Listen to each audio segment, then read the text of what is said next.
Hey everybody, welcome to Show Me the Meaning, Wisecrack's movie podcast. Show me the meaning!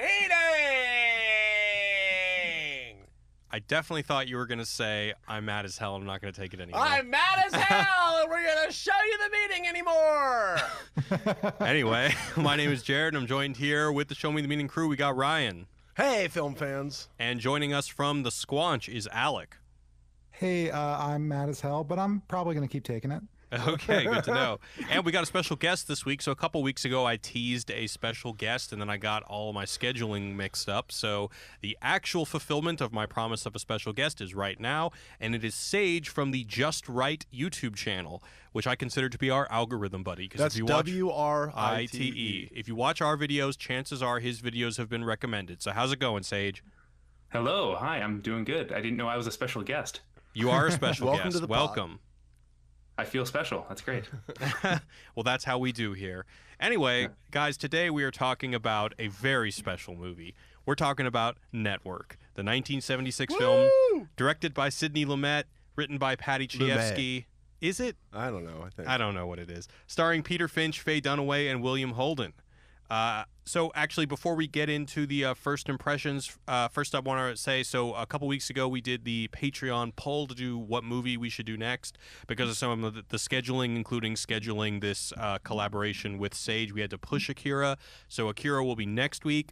Also, before we jump in, I want to say thank you to everybody who's been leaving us reviews on iTunes. So I've got a couple shout-outs to give out to some awesome fans who have taken time out of their day to give us a review on iTunes, which helps us immensely. So this is from Hernoff from Argentina. He says, they make you feel like you're part of a movie club with your smart friends. Well, thank you, Hernoff. This one's from James Frank 007. He says, I listen to this and other Wisecrack podcasts on the way to work every day. Love the different opinions and viewpoints, and I like how they tackle older thought-provoking films along with ones currently in the public eye. So thank you, Agent James. This one is from CMM102. He says, I've been an avid watcher of YouTube and Wisecrack's channel for a while. Exploring and analyzing interesting movies contrasts with my usual activities as an engineering major. Glad to mix things up for you. And this last one is from Roger Federless. He says, love this podcast so much. Really makes watching movies so much more rewarding and fun. Well, I'm really happy to hear that, Roger. That is the whole point. Yeah. Anyway, without further ado, let's get some first impressions. Talk about this movie. Ryan, what was it like the first time watching this, and what was it like revisiting it? This movie really changed me when I saw it. This is top 10 material for me. Top 10 movies all time. All time. Like, I love the fuck out of this movie. Yeah. It's amazing. If you haven't seen it, go watch it. It's a must-see. Yeah, and then we rewatched it, I want to say, a month or two after the election. It was way after that. Was it? It was like a year after the election. No way, dude. It was not a year. Alec, when was it? When were you last in LA? Several months. Maybe it was several months. Either way, we were like, all right, we got to watch Network in this post-Trump malaise of a world we live in, and it was pretty. We were like all shocked at how relevant it was to today and how ahead of its time it was back in the 70s. It's one of the most egregious Oscar snubs ever, losing to Rocky. You know, Hey there. Hold on there. I mean, hey, Rocky's cool, Rocky's but better cool. than Network? Rocky. Are you shitting me? Rocky's my favorite movie. So. Oh, wow. Oh, wow. All right, cool. Shots fired. But before this, Yeah. Sage did say this movie is the best. Did All you not right. say that, Sage? It is the best movie, but Rocky is my favorite movie. So Okay, Rocky is okay. better than There's a- Network to you? No. Like emotionally, to me, like Gotcha. I'm gonna pop in Rocky anytime, but Network, you just can't argue with the craft on display and just how prophetic it is. So yeah, I'll give it the title. It's the best movie, but not my favorite. I hear you, yeah. And everyone delivers. Like, it's one of those movies where every single person involved is on their top of their game. The right, Patty Chayefsky, best script ever. Sidney Lumet's best directed movie, I think. Peter Finch, Faye Dunaway, William Holden, all of them kill it in this movie to really just... Yeah, I can't wait to talk about it. Yeah, Hear what I you mean, have for to any think. of you So- listening who haven't seen the movie, this is going to sound like a big old circle jerk, but everything that Ryan said is completely warranted. Anyway, let's move on to Alec.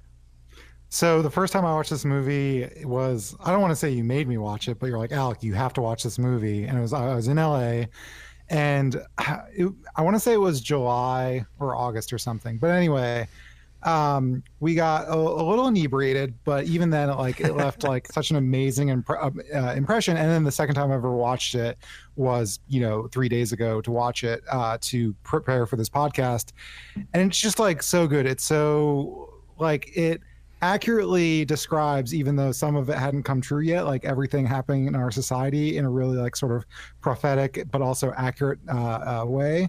And yeah, it's just so fucking good. Crazy prophetic. Crazy. All right, Sage, what about you? So I first saw this movie when I was in high school, and it was great when I was in high school. It's still great now, obviously, but I like it. It's like for completely different reasons, or I think I've changed where, back when I was in high school, seeing Howard Beale scream, "I'm mad as hell, I'm not going to take it anymore." Like that was how you felt when you were in high school, right? Like with, the man putting you down all the time. But now, like in the post-Trump world, I watch Network and I'm like, we need less anger. Like Howard Beale's wrong. Like the problem isn't that we're not angry enough. The problem is that we're like way too angry about everything these days. Yeah. I have a question for you, Sage. So you identify, you're like, oh yeah, Howard Beale's my hero because he is articulating this rage. Mm-hmm. Yeah, absolutely. Yeah. So like I was right where the audience of Howard Beale is in the movie, right? So he was like your Tyler Durden, kind of. Right. Yeah. Okay. Yeah, no. I think that's kind of how I feel like that's how you're supposed to be watching the movie, at least to start but then you kind of start realizing how much of a crazy person he is. Right. I think if I watched it when I was in high school, I probably would have to me, what you're describing to me sounds like when I rewatched Fight Club. When I was a kid, I was like, oh yeah, I want to be in Fight Club. And now as an adult, I'm like, oh no, that's bad. He's the bad guy. You're not getting it if you think, yeah, absolutely. Yeah, exactly. It's a misinterpretation of the film, and I think this movie does get interpreted by people who are in the news. Like Glenn Beck is always saying that he wants to be the Howard Beale, right? Are you shitting me? He really says that? He does. And like a lot of guys, I think Alex Jones says that too, right? And he's pretty much been deleted today, but yeah, attempted. But yeah, we'll see what happens to him. But I think there's a lot of people who, kind of looked up to Howard Beale in this movie, and that's kind of a misinterpretation, right? Interesting. Yeah. So tell me if I'm getting this right, Ryan. I remember you made me watch this movie the first time. This is back in the day when Ryan and I were fresh out of film school, moving to LA. We lived together with like 4 other dudes in this tiny apartment, and I believe we were getting ready for The Master to come out, Paul Thomas Anderson's movie off of the crest of the acclaim of There Will Be Blood. And either it was you or somebody else said that, okay, well, Network is Paul Thomas Anderson's favorite movie, so we gotta watch that. And I remember watching it. I remember liking it a lot, but man, I don't think I got it at all. It really wasn't until we rewatched it when Alec was in town that I was like, holy shit. And not only was it great because it was post-Trump, but I think Alec and I had just recently finished the script for our Philosophy of Black Mirror episode, and we focused specifically on this book called The Society of the Spectacle by Guy Debord, which at the time, and this is part of the reason why I said, Alec, you have to watch this movie, because off of the crest of writing that episode, it was just like, oh my God, this is like Society of the Spectacle, the movie. So so that was a really awesome experience. And then every time I've seen it since then, I've only seen it once since then, but it's a movie that you think about and you continue to come back to, and it is just crazy prophetic, like crazy how accurately this movie prophesizes all the ills of our age. It's just nuts. Want to give some examples? I was surprised. I figured that it was just sort of analyzing what was going on, and it wasn't until you told me a few things I was like, oh shit, no, it actually was prophetic. Yeah, none of this had really happened yet. At the time, the networks were still able to lose money. They weren't answerable to corporate and profits. That hadn't happened yet. And when the movie came out, the reviews were largely negative, and people that were in news would say things like, oh, this is just crass. It's never going to be like this. And then here we are today, and it is exactly like that. Well, I'd comment on that, though. I mean, you say it hadn't happened yet. I mean, it's one of those things where the seed was happening, and that's what kind of compelled Patty Chayefsky to be like, this is where we're headed. I mean, this is what, the commodification of rage and dissent, kind of like in the 70s and 60s, late 60s, that's what he was seeing. And then Yeah, I'm just saying he was early. Like, it wasn't Captain Obvious yet. Right. He was a badass in terms of just being able to see it. But anyway, oh, no, sorry, go ahead. No, I was just going to say, like, just, I think the context is super interesting. You just mentioned it briefly, but, like, well, first of all, there was an FCC rule that, there was only so many channels. So if you had a license to broadcast on one of those channels, you had to dedicate a certain portion of your time to sort of cover the pressing matters of the day. It didn't necessarily have to be a news program, but something like that, and sort of share opposing views. And also what sort of happens in that realm is that when you have like ABC or NBC, the news divisions are like a prestige piece. They're always losing money. Like there's a line in the movie where it's like, oh, we lost $33 million. They're always losing money, but all the corporations are saying like, that's fine. In fact, in my research, there was a story where former CBS correspondent Marvin Kalb, no idea who that is, recalls owner and chairman William Paley instructing news reporters at a meeting in the early 1960s that they shouldn't be concerned about cost. Quote, I have Jack Benny to make money, he told them. Right. And I think maybe what this movie is seeing is like there's sort of like the creeping encroachment of like, oh, wait, why aren't we making money? And then what I think, well, Jared, you know more about this, but the premise of the movie is that they're acquired by some large conglomerate, but like that really hadn't happened with a lot of the news agencies at the time. But you said that did happen, Jared? So I want to go into the recap before we start getting into the specifics of the context and the prophetic elements. But to your point, yeah. So the first time that this happened, so the movie came out in 1976. It wasn't until 1985 that Capital Cities Communications bought ABC. And then that was kind of the first one in that direction. Anyway. It's also the same year that Neil Postman writes Amusing Ourselves to Death, which I think is like the best book to read. Yeah, it's a fantastic book. It's probably the best book to read to understand this movie, I think. Okay. So we can get into that later. But okay, cool. Check it out. Well, we obviously just have so much to talk about, so let's get into a recap. So after a long career at UBS, old-school newsman Howard Beale gets canned due to poor ratings. When he announces on air that he's going to kill himself and that life is bullshit, the bigwigs at network want his head. But when his public dysfunction yields high ratings, combined with the network being acquired by a conglomerate called CCA that will no longer afford the news division independence, and the rise of an ambitious executive named Diana Christensen, they decide to keep Howard Beale on the air as part of their new anti-establishment programming initiative. Howard Celebrity hits a fever pitch when a seemingly religious experience... Let me take that again. Howard Celebrity hits a fever pitch when a seeming religious revelation leads him to inspire millions to express their anger over the status quo. As a result, The Howard Beale Show is the biggest hit the network has ever had. Howard continues preaching the illusory nature of television, the fascistic potential of conglomerates controlling media, and the dulling of the masses through TV, while Diana has an affair with the recently fired head of the news division, Max Schumacher.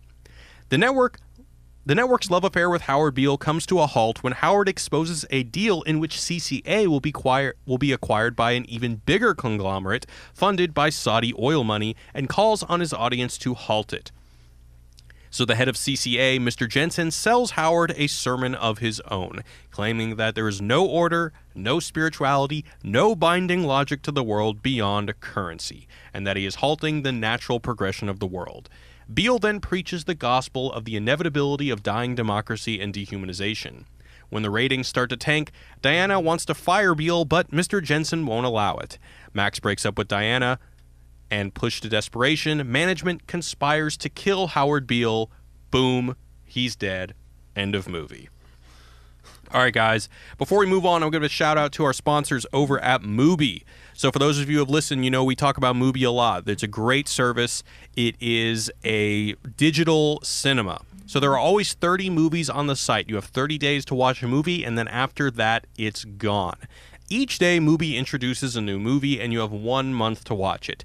They focus on acclaimed masterpieces, cult classics, or movies fresh off the festival circuit. There are always 30 movies to discover. Plus, you can also dive deeper into the films with exclusive interviews, video essays, and critical reviews on what is called Mubi's Notebook.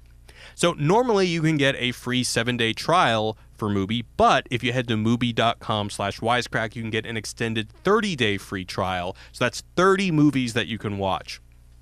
So one thing that they just started playing on Mubi is Family Life, which is a film by the director Ken Loach. So for those of you who have watched our recent video on Atlanta, we did a little section where we talked about Ken Loach in respect to realism. And this movie, Family Life, is kind of like a realist version of One Flew Over the Cuckoo's Nest. It's about psychiatry. It's about institutionalization. It's got a very gritty, realistic vibe to it. It's very dramatic and really quite harrowing, but super interesting. And Ken Loach has been making movies for decades. He's always pushing the envelope in terms of showing gritty realism on screen. So I highly recommend checking out Mubi to check out some of Ken Loach's work. Last week I talked about the retrospective of Francois Ozon films. That's still going on, so if you haven't checked out any of those movies, I promise they're going to be super interesting. Is there anything that's playing that you're into, Ryan? Just that Victoria one and also the Ken Loach movie. I'm also a fan of his. Yeah. Victoria, the one-shot 2-hour movie from... Oh, yeah, I remember you and Austin talking about that. So, guys, try Mubi for free for 30 days at mubi.com/wisecrack. That's mubi.com/wisecrack for your free extended trial. And we'll see you at the movies. That better be their catchphrase. If it's not, they're missing out. Anyway, back to the show. All right, guys. So let's just start off talking about just what is this movie about. It's about so many things. It's about a lot of things. It's about the, as I said before... Oh, you know what? Actually, I'm sorry. We wanted to continue talking about context. Sure. Yeah, well... Sorry. Sorry. So yeah, I kind of jumped ahead a little bit more. So, Alec, do you want to get started? So Alec and I were both reading this Neiman report called The Transformation of Network News by Mark Gunter. And this kind of gives us a little bit of context as to what happened with news that this movie is commenting on. Yeah, it was what we were talking about before, but I can just loosely quote it. This was written in the 90s, but it says 20 years ago, there was no network news business. The big three broadcast television networks, ABC, CBS, and NBC, all covered news, but none generally made money doing so, nor did they expect to turn a profit from news programming. They presented news programming for the prestige it would bring to their network to satisfy the public service requirements of Congress and the FCC, and more broadly, so that they would be seen as good corporate citizens. So that's I think for anyone living in today, that's sort of a long memory that seems so distant now. Right. Now, news is very obviously and overtly entertainment. Which is what this movie's about. Which is largely what this movie is about, yeah. And it's horrible, the news. The news sucks. Sage, are you aware? I was telling Jared about this earlier. I had come across a fact on IMDb that George Clooney wanted to remake this for television. Really? Yeah, this was like 2005, and he screened it for a bunch of like teenagers and young adults, and none of them understood what was going on and did not understand that it was satire. And then George Clooney realized that's because none of this was surprising to them. Yeah, it had happened. It'd be like a documentary now, right? Yeah. All the more elements of how prophetic this movie is. So interestingly, that same article that Alec was talking about goes on to talk about why this happened. And at least according to this article, they say that it wasn't necessarily just that they were greedy, but that the TV entertainment business has deteriorated because programming costs were on a rise due to more competition. They were on the rise, but due to more competition, ratings are falling and hit shows are harder to find. So we actually find ourselves in a place now where the news actually subsidizes entertainment because it's a lot easier to make the news a hit because you can sensationalize whatever horrible thing is happening in the world. It's a lot easier to do that than it is to find like a hit narrative show. You mean because, and you're talking about like the hit cable news stuff, right? Like, because I don't feel like the network news is still, I think they still have these same problems, don't they? I don't know much about this. So wait, what problems? I mean, are you saying that now news is subsidizing? Like which programs are you talking about that are you saying all news programs are really profitable now that are subsidizing entertainment? Yeah. Well, certainly with know if that's true. See, I'm not sure about like ABC, CBS, and NBC, but certainly CNN, Fox News. Right. Yeah, those are the biggest shows on TV. Is right. Like Hannity and Rachel Maddow, basically. Right. Yeah. Yeah, I'm just saying that like those are what are making the conglomerations the big. Right, the big money, more exactly. so than like... And it's way more like the network kind of news where it's just one guy's raging opinion, than it is, researched reporting, Right, exactly. Yeah. Sorry, Sage, what were you saying? Well, I was just going to add that, like, basically, like Neil Postman's argument in the book I was mentioning earlier, Amusing Ourselves to Death, is that this is basically the inevitable outcome of the medium of television. Right. That TV is built to entertain. It's not built to inform. So anything that attempts to do that is eventually just going to be corrupted and corroded by TV into something that's more entertaining. And that's what network is all about. And I think that's what's really interesting about like Max Schumacher's relationship with Diana is that it's sort of like he is the old school news anchor with integrity, but is constantly... Well, like he says that Diana is TV incarnate, but it's essentially like he's being seduced by the sort of like fun, ephemeral, like entertainment that is slowly like removing his humanity. Yeah, it's an allegory. Like right. He represents the old news, she represents the new news, and they're like him falling in love with her is about that corruption. Right. And she really represents just like a person that has grown up with TV. Like all absorbed, encompassing. Like what is the quote is something about like her Looney Tunes mind. Bugs Bunny generation. Bugs Bunny generation. Yeah, like that's what she is just someone who has eat, slept, and breathed television since the day she was born. And then William Holden's kind of like the guy who. God, it's just later on. And that's kind of like us with the internet. That you just made me think like, what would the YouTube generation version of network be? Exactly. It just kind of made my spine tingle. Yeah, I had that same thought. I rewatched the movie today when I had that same thought watching that scene where there's such a generational conflict in this movie that is exactly like between the baby boomers and millennials today, where the knock on millennials is that we're so caught up in the internet, right? Mm-hmm. And we don't pay attention to anything. And he's saying that to her about her generation 40 years ago.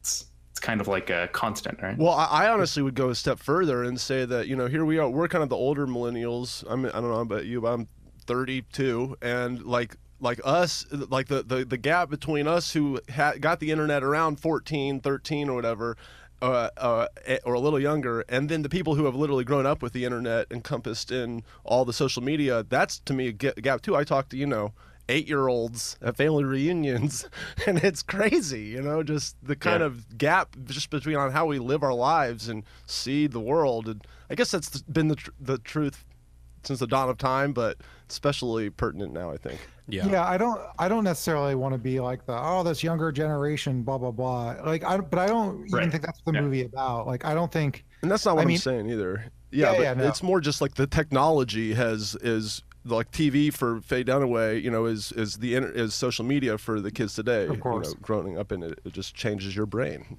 So I would disagree that. I mean, there is an element of that. As much as I don't want to be the angry guy on the porch saying these damn kids today, there is an element of nostalgia in this movie, and there's a kind of like a skepticism toward the new generation and like the utter nihilism of the Bugs Bunny generation. So Beale and Max are always talking about the heroic days of their past with Murrow, when the integrity of their work was protected, and Diana is kind of the nihilism of the new generation. And something that this reminded me of The Godfather. The Godfather is a film that's actually kind of similar to this one, in that The Godfather we see Don Corleone is basically like Max Schumacher, because Don Corleone is the old school. He's the criminal with values. He says that we're never going to touch drugs because drugs will ruin our communities. But then there's somebody like Sollozzo who's going to inevitably come up, and he is going to start selling drugs. And unless Don Corleone loses or just casts aside his moral scruples, he will be cast out and he will become antiquated, just like what happens to Max Schumacher. And then there's that beautiful shot, that famous shot in The Godfather, where after Don Corleone dies, his grandson crosses the frame, as if to say, the old guard has died and gave birth to the new generation. There's that line where he says, "I feel lousy about the pain that I've caused my wife and kids. I feel guilty and conscience-stricken. And all of these things you think sentimental, but to my generation is called simple human decency." So there is this kind of talking shit about the kids, Right. Yeah, it's definitely there, for sure. All right, so I want to go listing through just some of the ways that this movie is prophetic. So the first one we've already talked about, and that is news as entertainment. So Alec and I are actually working on a script right now about, largely about the news, but we stumbled upon this thing that in the New York Times profile of CNN President Jeff Zucker, it says, as Zucker sees it, his pro-Trump panelists are not just spokespeople for a worldview. They are characters in a drama, members of CNN's extended ensemble cast. And we can all shit on CNN, and they're not the only ones that this becomes a problem to, but that's one of the things that's prophetic. We've already talked about that. We already talked about mega corporations buying out news. I mean, even as recently as 2009, General Electric bought NBC. I mean, right now, like the Fox Disney deal is crazy. Exactly. Right. And then the other one... I always thought about Disney owning X-Men and not Disney owning Fox News. Is that going to happen? No, that's the one department they're not buying for real. Gotcha. Because it costs too much money. No, it's because they're too controversial. Yeah, they can get a culture monopoly without Fox News. Yeah. So. Gotcha.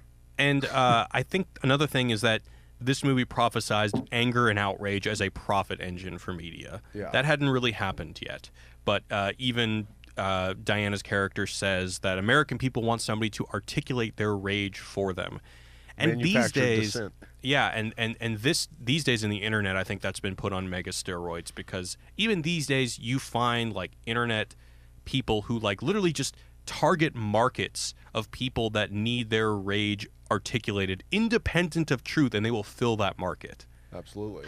So don't get me wrong. The internet is certainly utilizing outrage, but I think like the kind of outrage that they're talking about, like, I don't even know if it's prophetic, because there's certainly lots of examples in history of like tapping into like a cultural anger, usually for bad reasons. Like, you could say that Goebbels and Hitler did this with the German people and did all sorts of terrible things with that, any sort of populist. So I think what he's like, that part's not prophetic, but it's like, right, but Goebbels and Hitler weren't doing it in search of profit. Either like just like pure anger for profiteering is like is what I'm talking about. Yeah, in context of the news, I think like in that cycle there were businesses that like took advantage of the situation, but yeah, on the news, on television, to my knowledge, and you also have to remember like TV news is what, 20 years old in 1976, 25 years old, maybe 30. It's like very, very young. True. Like Hot Topic, or like the commodification of just like punk rock rebellion. This $40 T-shirt is going to stick it to the man. Right. And they don't care about the message at all in network. And the other like thing that they predict is that they co-opt any other message that's out there, right? Like there's this whole plot line with the communists in network that are having all of these insurrections around the country. Well, not insurrections, but like they're, all these, they're all over the place, start spreading their message. And then the network brings them in to like have their own TV show about their rebellion. And then all of a sudden you have this amazing scene where a communist is arguing about her contract.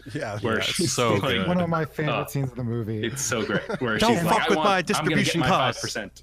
Yeah. It's even to me, as someone who follows communist stuff, it's what's even more amazing. So like for Maureen Hobbs is like very loosely based off of Angela Davis, who's like a very prominent like communist activist.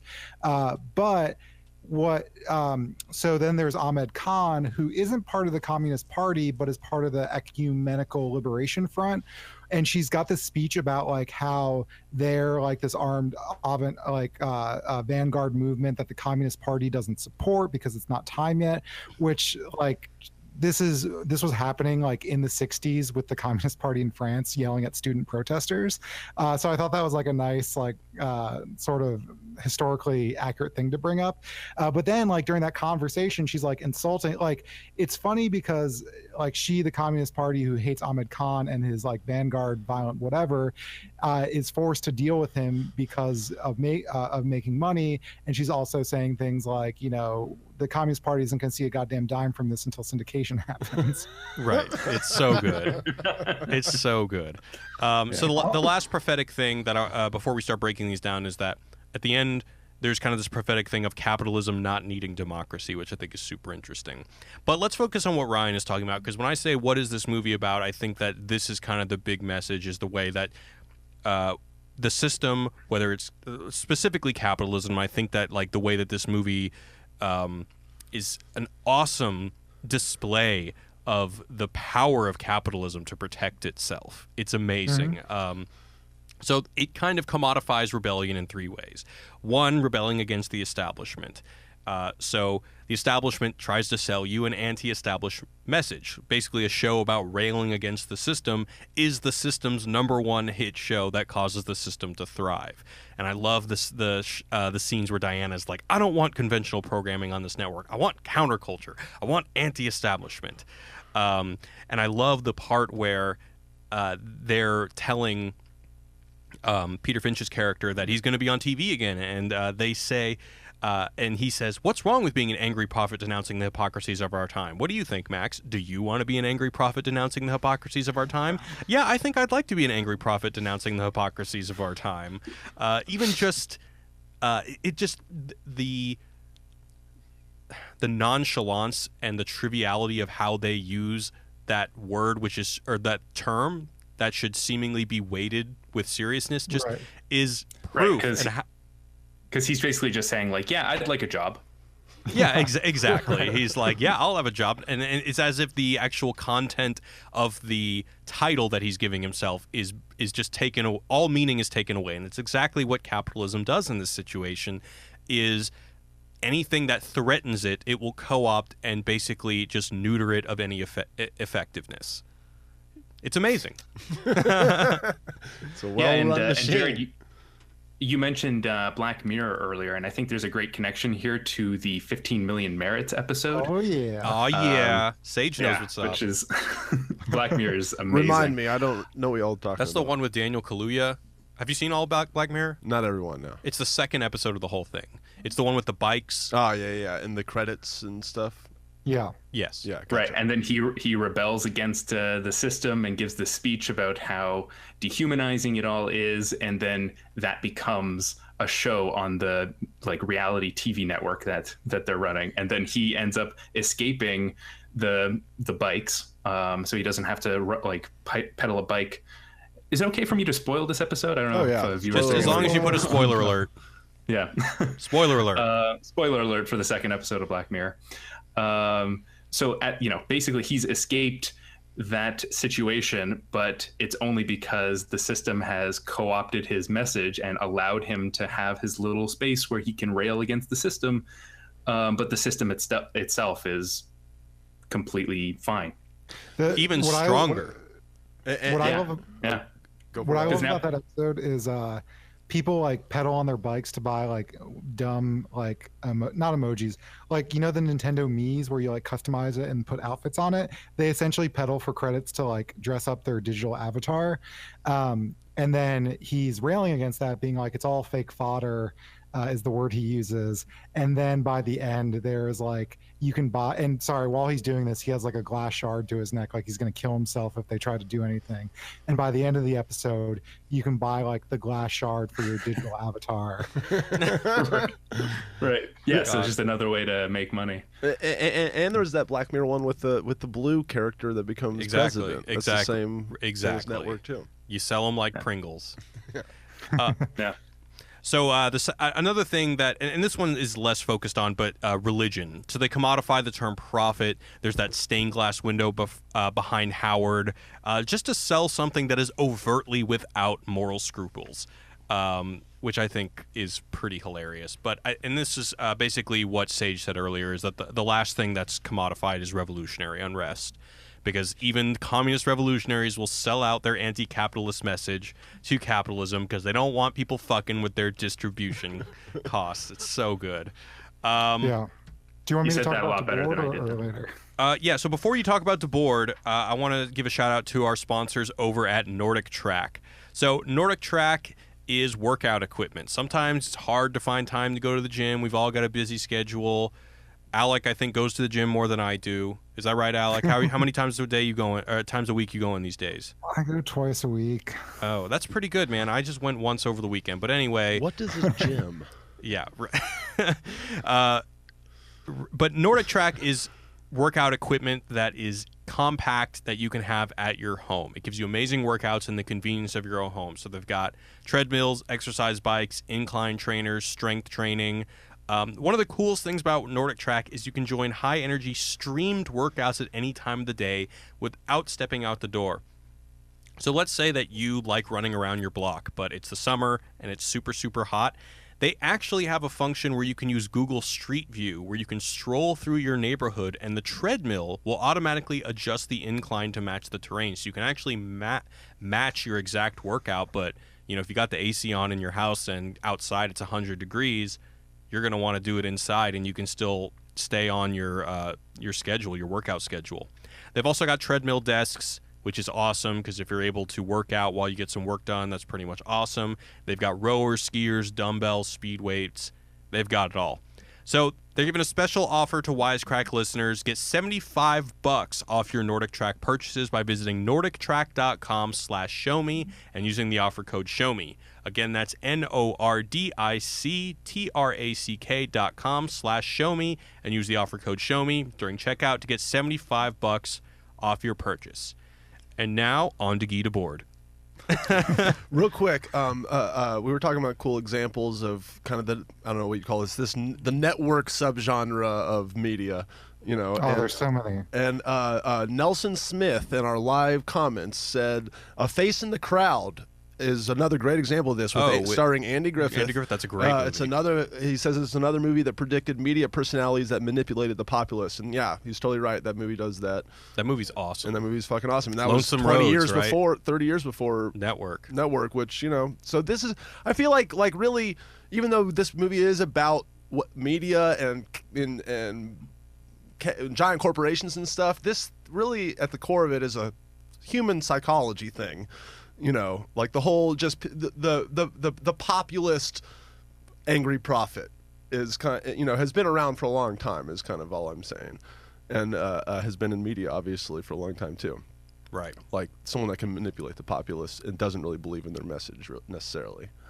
But he's not really like Peter Finch's character is Andy Griffith? Well, no, I'm talking back about Network. I don't think he really does successfully do anything because once again, but he's being used, and he knows he's being used for this profit machine. I can never really tell how much he knows he's being used or not. I mean, he's crazy. But he also thinks that he's always telling the truth, right? Like he doesn't think he's lying about anything at any point, and he's kind of looking for a worldview, I think. So at the beginning of the movie, when he says, God is bullshit, and it's because, nobody knows anything. We're all looking for someone to tell us how things are. And then at the end of the movie, he has that confrontation with the guy who owns the company, Jensen, who gives him a worldview. Basically, he breaks down how things should operate, and then his mind is completely changed, and that's what he believes then. But he's always thinking that he's telling the truth. That's absolutely right. And even on the show, he's even saying on the show, like, look at these people. They only care about me, because of the ratings. Like, he's saying that on the show and stuff. So he's being transparent, but that's also, in a way, it becomes his brand, which gets commodified. Right. There's no escape. It's a vicious cycle, baby. I was confused about why he so readily accepts Jensen's view of the world. Oh, this is great. This is actually one of the things I wanted to talk about with you guys. Yeah, go for it. Well, because there's such a this is like a good way to look at the different ways that we look at stuff. Because your channel is all about philosophy and decoding the meanings of things, and I'm looking more at narrative theory, I guess. Yeah. So I kind of break down why things work as a story. And as much as I love this movie, I think it kind of falls apart in a few ways at the end. Mm-hmm. And one of those things is that it kind of feels really sudden that Howard Beale just starts believing Jensen, even though I think if we can talk about the meaning of what the movie means at the end, I think it all adds up. But it does start moving real quickly, and there's a lot of voiceover that's necessary to get you through to the next plot point. Right. So it actually reminded me of where currently producing a script on why The Phantom Menace is a terrible movie. And one of the things we talk about is Queen Amidala is a bad character because she has no agency. She's manipulated, and sure, that's part of the plot, but she doesn't really struggle with it. She is just sort of a paper boat, sailing down some stream. And weirdly, I fucking love this movie, and I think it ends up working and it's fine. But Howard Beale, I think, has some of those problems, and I think that moment is indicative of that. What do you guys think? I actually asked Alec this morning. Why does Mr. Jensen want him to preach this on the air and lose money for the company? So that makes sense to me. Is that not the question Sage was asking? No, he's asking why Howard Beale gets told by Jensen. Oh, why does Howard Beale believe him? Yeah. I think we can put together an answer from the movie. So, I mean, I get, the reason why it works for me is largely the reason why, what's the actor's name who played Mr. Jensen? Ned Beatty. Ned Beatty won an Oscar. Nominated. And I don't, sometimes there's just a scene in which the actor has such a awesome performance that I just buy it.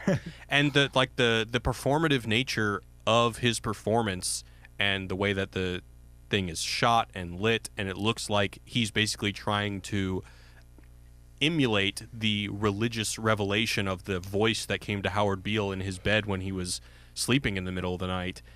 It just makes sense to me that through his performance, he was able to literally just preach to him and just instill the message in an almost religious matter. He spoke on his terms. No, that scene is fantastic. Am I getting through to you, Mr. Beale? That's right. Yeah, he totally drops the persona for a second. What was that Oscar quote by Ned Beatty? Ryan, were you talking about it? Squeal like a piggy. That's him? Yeah. Ned Beatty plays. No.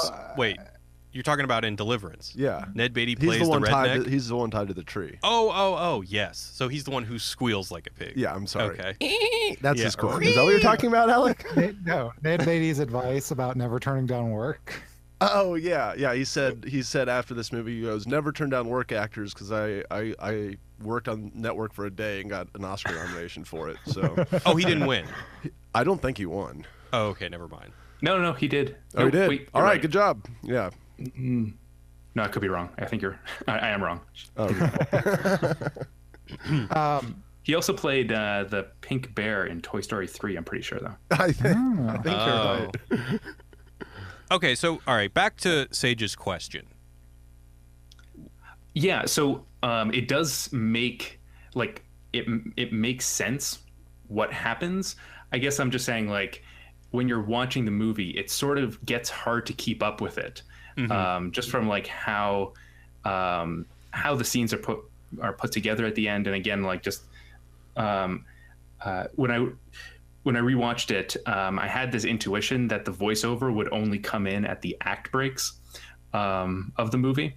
and it looks like it's doing that for like 75% of the movie, but then like right at the end there's like 3 or 4 voiceovers that are necessary to get to the next plot point, right? So it starts getting like you start seeing the gears turning is all I'm saying.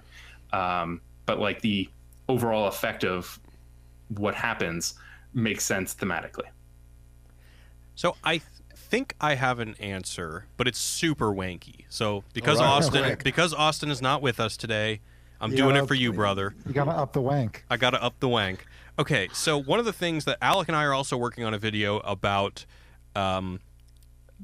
these kind of stories, about the kind of resistance is futile, commodifying rebellion stories. Like, remember Simple Rick's Wafers Select? You know, that's the same thing. We talked about this in The Matrix Reloaded. We talked, and if you saw Sorry to Bother You, there's a lot of that in there.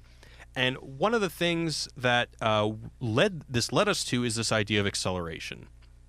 And we're actually also, this enabled us to go take a next step into another video that we're working on, which is about why satire and parody has becoming reality lately. Like, so a great example is Chappelle's show. Trading Spouses was a joke. Less than 5 years later, it was a real show. And, you know, so in our Bo Burnham episode, we talked about this famous Marx quote about first as a farce, then as a tragedy. Nope. First as tragedy, then as farce. Oh, excuse me. First as a tragedy, then as a farce. But I think that something different is going on these days, and I think it's first as satire, then as either reality or cynical reality. And we see this a couple times in Network. So the first one is at the beginning when Diana is pitching the idea of the anti-establishment revolutionary show, the people say, what are we going to call it, the Mao Zedong Hour? And then it turns out that by the end of the movie, it's called the Mao Zedong Hour. First, as literally they say that as a satirical point, a joke, and then it becomes real. And then, so Robert Duvall says, Jesus, Diane, we're talking about putting a manifestly irresponsible man on public television. And then she just nods and smirks. And this is kind of the point where the absurdity becomes real. And then I think that the culmination of this is the end of the movie, when they say, well, I suppose we have to kill him. Because at the beginning, I don't know, I'm curious how you guys read it. When they first bring this up, the idea of killing Howard Beale because his ratings are too low, the first person who mentions it is probably at least 60% joking. But as they continue to say it, it just becomes real. And I think the most beautiful part about this is that on a meta level, the satire of the movie becomes reality. At first, Network was a satire, and like what Alec was saying earlier about the whole George Clooney thing, it's now just reality to the point where contemporary audiences look at it and they can't even tell that it's a satire. Well, I would say something just about that quickly about that point. If IMDb trivia is if you take that as any real source, it says that Sidney Lumet and Patty Chesky didn't see it as a satire when they were making it. They thought they were commenting on what was going on at the time. That's interesting. That's what IMDb trivia says. Yeah, so this goes to like they were describing the times rather than, I don't know. So anyway, to answer Sage's question, this is going to, and when I talk about acceleration, what are we accelerating to? Why is it that what is once a satire or a joke in our culture moves so fast these days that it eventually just becomes the status quo? So this is where I think the Mr. Jensen thing comes up, and it becomes that capitalism basically no longer, or is getting clearer and clearer that it no longer needs democracy. And that's essentially what Mr. Jensen is telling Howard Beale to preach at the end of the movie, is that democracy is dead and that we are going to continue to be dehumanized. And so one of the philosophers that Alec and I follow, Slavoj Žižek, he talks... Wait. I'm sorry, go ahead. Yeah, go ahead. Well, just like bring me back, like, so, and this is like you're sort of talking about why it makes sense that the end of the movie is a little sloppier. I'm talking about kind of why at the end of the movie things end so abruptly, and I think it's because we accelerate to this point where we've kind of just... Yeah, I guess I'm saying, like, what if I'm going to apologize for the movie for ending abruptly, I'm saying that this is the point that it's at least trying to come across, and that is that the inevitability of capitalism not needing democracy, and that that Howard Beale just accepts the inevitability of a corporate autocracy. And describe what you mean by, or what you think the movie means by capitalism doesn't need democracy. So if we look at Mr. Jensen's speech, he says that at the end of his speech, he says, and all of our children, Mr. Beale, will see a perfect world in which there's no war or famine, oppression or brutality. One vast and ecumenical holding company for whom all men will work and serve a common profit, in which all men will hold a share of stock, all necessities provided, all anxieties tranquilized, all boredom amused. And I've chosen you, Mr. Beale, to preach this evangel. So why me? Because you're on television, dummy. There's also, he says a little bit earlier in that same thing, he says, you are an old man who thinks in terms of nations and peoples. There are no nations, there are no peoples, there are no Russians, there are no Arabs, there is no West. There is only one holistic system of systems, multinational dominion of dollars. Right. So what I'm saying is that capitalism, so we can look at China today, and a lot of philosophers are looking at China and seeing that capitalism can be more dynamic and efficient when it functions perfectly within an authoritarian state.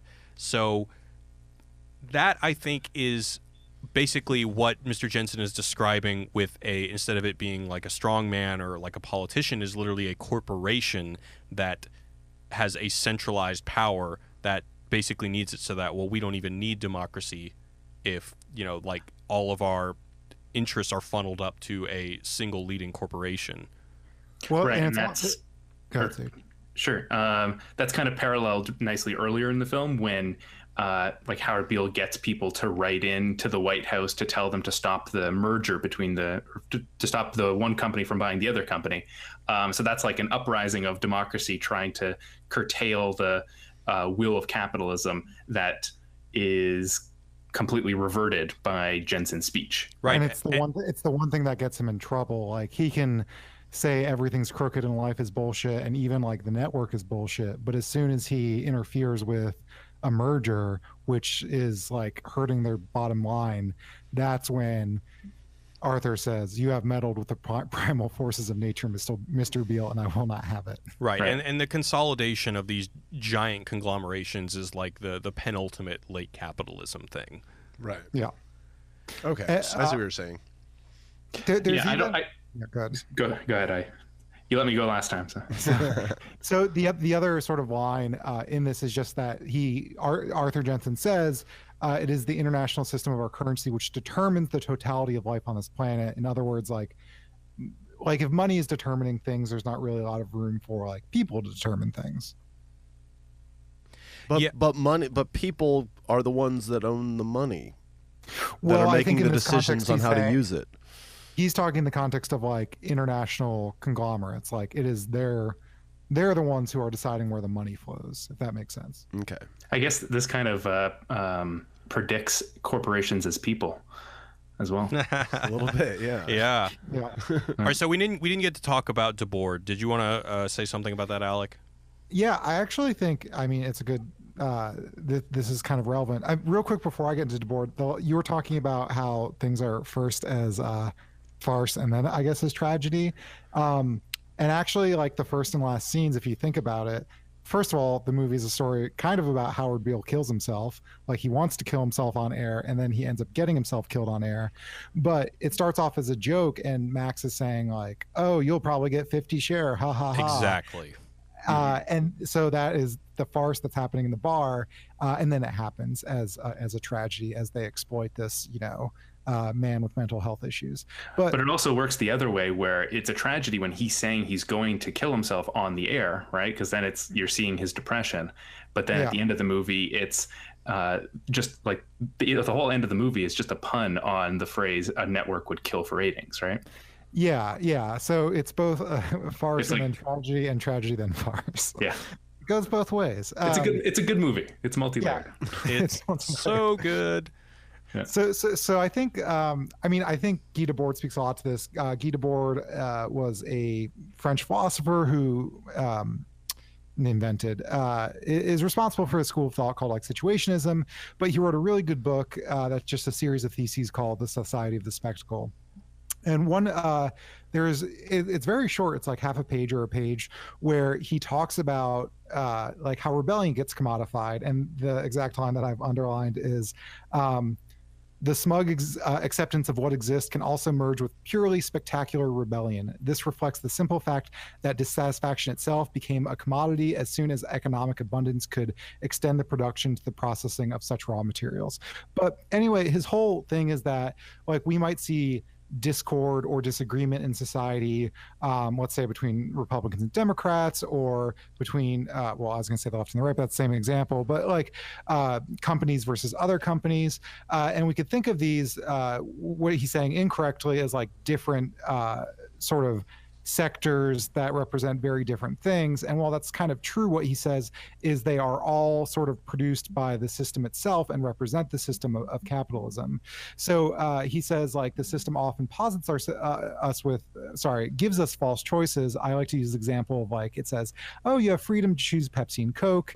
And you might even say, like, oh, I'm a Coke fan, fuck Pepsi.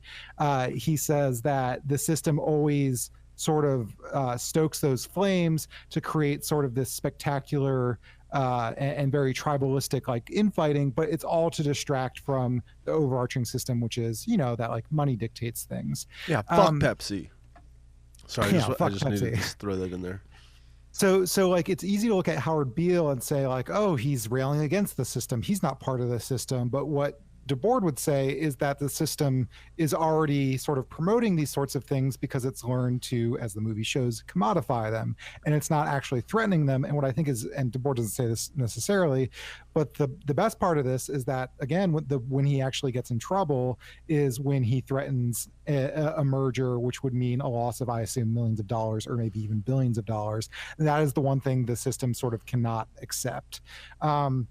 Yeah, so I think it's like he's a really interesting thinker to think about in context of this movie.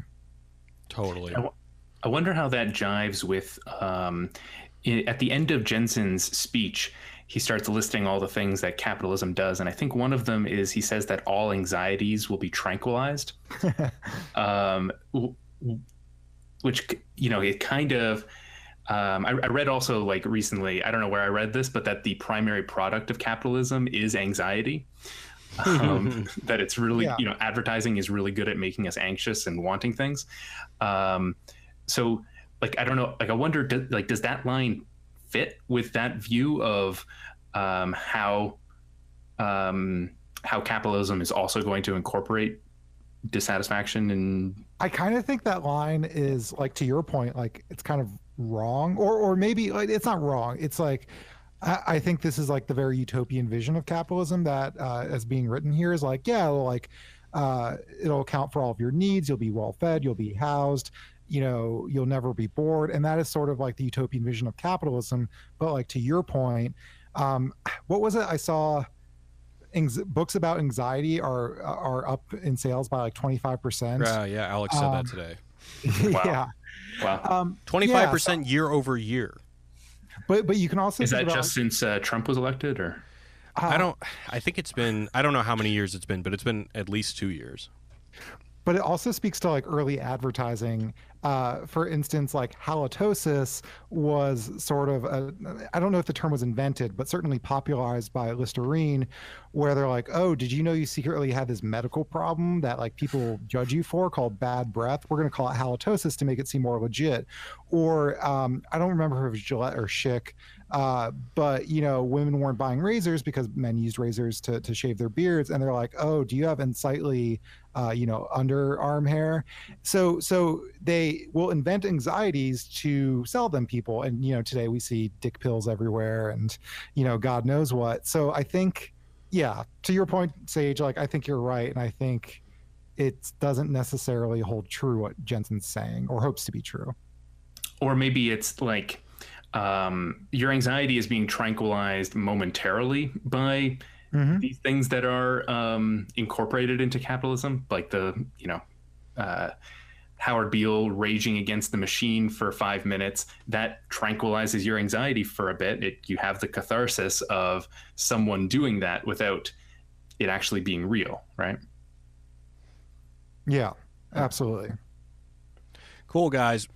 Well, we're going to quickly go into the mailbag. I got a couple questions. So this one is about, we did an episode on the Star Wars backlash, and I know that Sage has done 2 videos on The Last Jedi, so I want to get his thoughts on this as well. So he said, it's nothing too crazy. I was thinking about you just doubled the number of comments on this video. Oh yeah, I mean, dude, let me tell you something. I saw your thumbnail where it said "good writing" with The Last Jedi, and I was like, dude, that dude is in for a world of pain. I did, yeah. But on YouTube, I know it's crazy. Oh, I know. Yeah. People are mad. Anyway, so this is from Rachel. Rachel says, I was thinking about Star Wars, and perhaps the real issue is that as an intellectual property, Star Wars is losing relevance. Just as very few people like Flash Gordon, Tarzan, or John Carter of Mars anymore, perhaps this is the trajectory of that Star Wars is on. A legacy IP that is gradually on the way out. People might hate the new films, but does it really matter if the IP is becoming culturally irrelevant? We'll always have the original trilogy. Best wishes, Rachel. What do you guys think? Didn't it make a lot of money? Go ahead. I mean, didn't Last Jedi still make a ton of money? Yes, but Solo didn't. Okay, right. So if we're talking about Solo and stuff, then Solo not so much, but I'd say that the new trilogy is probably more relevant than Star Wars has ever been. Considering that it's basically about, the rise of alt-right movements, and I think Kylo Ren is a pretty modern take on a villain. So I just think in general every single piece of IP has been revamped, rebooted, brought up to new cultural standards. So I don't really even know if I believe that a piece of IP can just die out. Yeah, take Mission Impossible, for instance. It's so far removed, the one that just came out, from the one that came out, the first one. It's a completely different genre, pretty much. Or even, how is Power Rangers still kicking? It's doing great. It's continuing to revolutionize its relevance. Now they have a mobile game in which you can do Street Fighter versus Power Rangers. They're just still continuing to make it relevant. Certain IPs can do it, I guess. Certain IPs are not. Yeah. Well, go ahead, Sage. I was just going to say the media landscape is constantly expanding as well, and it's getting more niche. So there's just always more space for these IPs to breathe. Yeah. All right, so one more question. This is about the 40-year-old virgin. So he says, hey, I stumbled across your guys' reviews, and I listened to your review on the 40-year-old virgin. I wanted to say I'm a 20-year-old virgin male. I think you guys made great points on the peer pressure of being a virgin at this age. Watching the movie, I felt anxiety, I gotta lose my virginity. So, many great points you guys made. Enjoy. Thanks. From Anonymous. Good luck.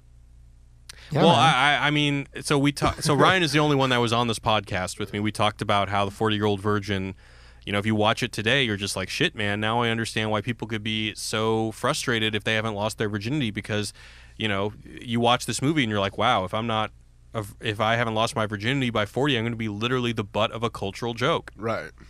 Yeah, I know. That's you articulated it really well in that podcast. I will say, in my teens, as maybe a late bloomer is the word that I will use, my friends were always giving me shit, but now they have really shitty relationships, and I feel like I have good ones, so fuck them. You won. You won in the end. They're just always getting in screaming matches with their girlfriend, and their girlfriend's always screaming at them, and it's just and it's all because they had sex in high school. Yeah, well, I'm not gonna say that, but yeah. I in retrospect, I don't really. It doesn't matter. Nobody gives a shit. If you're listening to this, you're young and you haven't had sex yet, it really doesn't matter. I think nobody cares. Yeah, no one gives a shit later. It's it doesn't make. Yeah, it doesn't mean anything. Yeah. Try to do it before you're 30, though, I'd say. Yeah, I would. You just fucked up the whole message. I would just say the big piece of wisdom from the movie is don't put the pussy on a pedestal. Right. Oh, God. That's what they say in the movie. Yeah, right. Wise words of wisdom from the 40-year-old virgin. All right, we're going to wrap it up. So, first of all, I want to thank Sage for joining us. Thank you, Sage. It was great having you. Thank you so much. This was wonderful. So you guys got to, if you haven't already heard about it, you got to check out Sage's YouTube channel. It's called Just Right. That's WRITE. He's all about breaking down narrative theory, and he'll get you off your ass in writing if you are a writer. He also has a great network video. He's got a great network video, yes, which is why we decided to do this collaboration, because it's a movie he loves, it's a movie we love, and his video on it is great. So if you want some more insights on network, definitely check out his video. So Thank you. Before we leave, where can we find you on the internet, Ryan? You can find me at Ryan's Shorts and Ryan's Game Show on YouTube and Facebook. I'm releasing a video about how I'm the first human being that has learned how to fly. You know how you only use 10% of our brains? Yeah. I figured out how to use the others to make myself fly. I was wondering where your car was. Exactly. Yeah. Dude, I can't wait to show you after this podcast. Okay. Anyway, go over and that's coming out probably this week. So, definitely this week. And Alec. You can find me on Twitter at Wisecrack Alec. And Sage. I'm on Twitter at Sage Hyden. Cool. All right, guys. Thank you so much for joining us. A reminder, next week we're doing Akira. And if you have time, please leave us a review on iTunes. It's much appreciated. But that's all from us today. So thanks a lot, guys. Peace. Goodbye from Hollywood, California. We're mad as hell. We're not going to take it anymore. You're a human being, goddammit. Your life has value. Peace. Yeah.